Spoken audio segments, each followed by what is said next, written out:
Il y a beaucoup d'animes et certains vont vraiment trop loin. Si je vous dis que ça ne s'arrête pas là, qu'il existe aussi des animes avec des personnages qui ont des pouvoirs vraiment bizarres et que pour certains c'est le genre de pouvoir à ne surtout pas regarder en famille. Et si tu me crois pas, reste parce qu'on va voir les pouvoirs les plus bizarres dans les animes.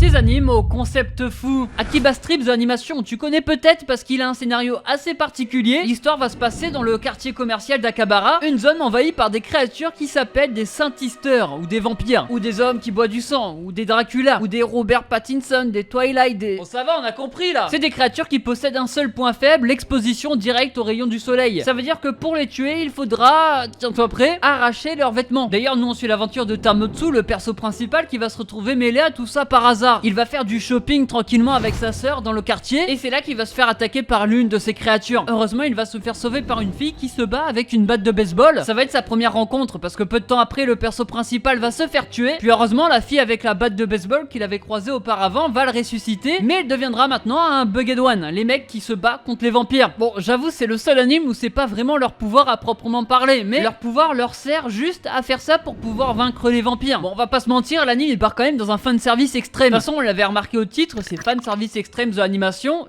Bon, j'avoue, c'est quasiment la même blague que la première. Que les mecs qui déshabillent les vampires, alors en soi, c'est même pas des vampires, hein, c'est des monstres. Bon, pour le coup, là, il y aura un peu de tout. Il y aura des filles, des mecs. Donc là, ça va, c'est partagé. C'est surtout pour les persos principaux le problème. Parce qu'en fait, le comble, c'est que eux aussi se déshabillent au fur et à mesure du combat. Attends, j'ai dit eux, je voulais plutôt dire les filles qui traînent avec le perso principal. Parce que le perso principal, ça n'arrive jamais. On sait pas pourquoi. Les vêtements se déchirent donc dans les deux camps. Si je devais donner un point positif, c'est que l'anime est tellement what the fuck que ça m'a fait rire à certains moments, que c'est plutôt facile à comprendre, ça nous vient d'un jeu vidéo de base, je le connais pas et je veux pas y jouer, je préfère attendre Sparking Zero ou le DLC d'Elden Ring, on va pas se mentir. Akiba Trip The Animation, il touche pour genre action, aventure, comédie, 80 sont naturels et pour thème combat, otaku, super pouvoir et vampire, et il est dispo sur Crunchyroll. D'ailleurs, mets-moi ton pouvoir préféré en commentaire et n'oublie pas le petit like qui fait plaisir et ça aide beaucoup. Ton objectif c'est les 3000 likes donc je compte sur toi. Elle se transforme en véhicule, vraiment. Enkei Shujo, c'est un anime totalement what the fuck et les personnages ont des pouvoirs. Au début j'ai vraiment cru que c'était un troll, mais en vrai c'est un vrai truc et c'est totalement hilarant. Au début t'es là devant le premier épisode, tu sais pas trop à quoi t'attendre, il va y avoir une rafale de vent qui va emporter le chapeau d'une fille, mais heureusement qu'une lycéenne va passer devant et elle va tenter de l'intercepter. Elle va courir, c'est plutôt normal, elle va sauter pour tenter de l'attraper, c'est encore normal. Malheureusement il va y avoir un deuxième coup de vent, ça veut dire que la fille va être à deux doigts de l'attraper mais va pas réussir. Je pense qu'à sa place c'est pas grave, on recourt et on ressaute. Non, dans Enkei Shujo c'est pas du tout comme ça que ça se passe, parce que la fille va rester en l'air et va se transformer en avion de combat, juste pour attraper un chapeau.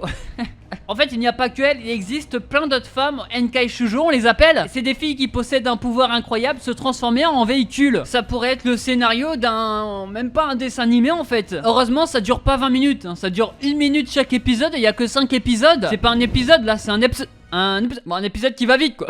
Chaque épisode on verra une fille différente, un véhicule différent parce qu'ils ont pas tous le même véhicule. Ça peut être un avion de chasse, ça peut être un camion, ça peut être une voiture. Certains vont boire de l'essence pour pouvoir se transformer par exemple. Mais sinon sur le scénario c'est pas très bien travaillé, hein. C'est surtout une petite histoire comme le chapeau qui s'envole. Ce qui est bizarre quand même c'est qu'en 1 minute ils ont quand même réussi à nous mettre un truc fan service. On sait pas pourquoi et on sait pas comment c'est possible. Je peux vous dire que même le créateur de Fairy Tail il est pas à ce niveau là. Bon c'était quand même assez drôle et celui-là vous pouvez le regarder. Juste pour la curiosité, il s'appelle Enkei Shujo, il touche pour genre comédie science-fiction et pour thème robot, et il est dispo un peu partout sur internet. Je t'interdis de regarder cet anime. Second no Quasar, c'est vraiment un anime pour le coup bizarre. Je te le déconseille, moi-même je l'ai pas terminé, je l'avais regardé vite fait il y a quelques années, c'était pour en parler dans une vidéo, et je peux vous dire que je terminerai sûrement jamais. Cet anime je l'ai connu parce que le perso principal a un pouvoir assez particulier, et je pense que c'est le plus bizarre de tous. Je vais te dire de quoi ça parle. On va suivre l'aventure de deux étudiantes qui vont faire un jour la rencontre d'un petit garçon russe qui s'appelle Alexander. Lui, il se présente comme un quasar, des hommes capables de manipuler les éléments pour combattre. Et d'ailleurs, un jour, une des filles va se faire attaquer par un quasar et c'est lui qui va la défendre. De fil en aiguille, ils vont rester ensemble et ils vont alors tenter de voir ce que manigance l'église. Ils vont aussi devoir faire face à ces quasars qui sont très puissants. Vont-ils survivre? Tu vas jamais le savoir parce que tu vas jamais regarder l'anime. Je vais mettre fin en suspense parce que j'ai envie de le dire. Oui, son pouvoir, c'est qu'il doit téter. Bref, j'en dirai pas plus. En faisant ça, ça donne des power-ups de fou. Et il deviendra beaucoup plus puissant. Tu l'as compris, hein, c'est un anime qui va vraiment trop loin, un anime avec des scènes plutôt bizarres. T'as vraiment l'impression que c'est tourné autour que de ça en fait. Mais tu vas me dire, j'ai toujours préféré Lidl à Aldi. Déjà, pourquoi tu me dis ça? Et ensuite, les deux magasins sont incroyables. Il y a quand même des combats pour ceux qui aiment pas les trucs un peu hot, et je peux vous dire que les combats, ça tourne aussi autour de ça, malheureusement. Les vêtements, c'est du papier, ça se déchire facilement, on sait pas pourquoi. Le mec, il doit téter pour être surpuissant, bon bref, on sait pas pourquoi. Et il y a un méchant, son but, c'est de faire grossir, bref. Lui, il touche pour genre action, drame, ecchi, érotique, romance, surnaturel, school life, Yuri, et pour thème harem et magie, mais ne le regarde surtout pas. C'est un vrai conseil que je te donne. Un Death Note, mais pour l'amour.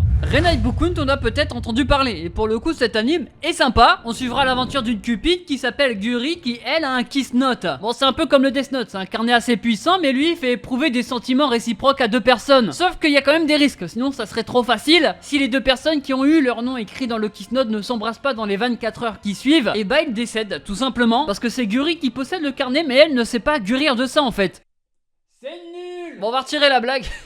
Elle va mettre par erreur le nom d'un lycéen qui s'appelle Seiji Eino. Pour éviter qu'elle ne meure, elle va lui demander d'embrasser une personne pour qui il éprouve une attirance. Son choix va se tourner vers une lycéenne qui s'appelle Akane, qui va se révéler être une psychopathe folle amoureuse de Eino. Va-t-il réussir à l'embrasser et est-ce qu'il a des sentiments pour elle? On verra à la fin. En tout cas, c'est un anime comédie qui fait quand même drôlement rire. Le perso principal va quand même tenter de sauver Guri, mais le problème, c'est qu'il va toujours tomber sur des filles un peu bizarres, comme la première fille Akane qui est une psychopathe, au point qu'elle le menace avec des couteaux tout le temps. Il y a pas que elle, il y a aussi une fille aux cheveux roses qui elle est addict à ça. Tous les personnages sont un peu extrêmes, c'est d'ailleurs ça qui rend la chose plutôt drôle. On rajoute à ça le perso principal qui est lui aussi attachant, puis juste le délire du Kiss Note, c'est une parodie totale de Death Note, ça fait toujours plaisir. Détenue par Guri qui elle est quand même là que pour la comédie, parce qu'en soi elle sert pas à grand chose à part de lancer l'intrigue. Malheureusement dans lui aussi il y a du fanservice, mais moins, et tout simplement pour une raison, ce n'est pas un ecchi. Si tu veux regarder, Renai Bukun il touche pour genre comédie, drame, romance, school life, surnaturel, et pour thème ange, démon, école et harem, et lui est dispo sur Crunchyroll. Il doit lécher son doigt. Demon Slave, un anime qui est sorti très récemment, encore un perso avec un pouvoir très spécial, mais qu'est-ce que ça va bien être? L'histoire se passe dans un monde où il existe une autre dimension qui s'appelle Mato. Cette dimension a permis de découvrir de nouvelles ressources appelées pêche, qui sont pas si faciles que ça à obtenir, parce que dedans il s'y cache aussi des monstres qu'on appelle des Yomotsu Shuki, et eux sont responsables de beaucoup de catastrophes. Heureusement il existe des femmes qui ont reçu le pouvoir des pêches, et c'est elles qui vont combattre ces monstres, c'est uniquement des femmes, jusqu'à l'arrivée du perso principal qui s'appelle Yuki, qui va un jour en rentrant de l'école se téléporter dans la dimension de Mato. Il y a des monstres, mais heureusement il va se faire sauver par une escadron. La commandante de celle-ci va reconnaître dans le perso principal un potentiel énorme. Elle va lui demander de lui lécher son doigt. Suite à ça, le perso principal va se transformer lui aussi en monstre et il va combattre tous ceux qui l'attaquaient. D'ailleurs il va même les 1v8 ou je ne sais quoi. La chef va donc lui demander de rejoindre son groupe en tant qu'esclave. Oui, je le veux. Ah merde, ah c'était dans l'anime. Ah mince. Bon, il va accepter, il y a que des meufs, c'est un anime ecchi, vous savez comment ça va terminer. Bon, cet anime, s'il n'y avait pas tout le fanservice, ça aurait été un classique. Aussi le pouvoir du perso principal qui est de lécher les doigts des meufs pour ensuite se transformer. Même si ça, il y avait du potentiel. Je vais vous dire pourquoi. Ces transformations étaient stylées et en plus quand il léchait les doigts d'une meuf différente, en fait il se transformait différemment. Il avait d'autres compétences et tout ça, c'était plutôt intéressant. Les problèmes, c'est les moments où il lèche les doigts et aussi la suite. Parce qu'il y a un inconvénient pour les meufs de réaliser ce pacte, c'est qu'après elles devront faire un truc bizarre avec le mec. Et le pire c'est que plus t'avances dans l'anime, plus ce truc bizarre il commence à devenir un peu chaud quoi. Et ça c'est dommage, parce que le perso principal il va faire un truc avec une fille à peu près à chaque épisode ou tous les 2-3 épisodes. Ça veut dire que une par une elles vont commencer à kiffer le perso principal, une par une on va commencer à les connaître nous en tant que spectateurs, sauf que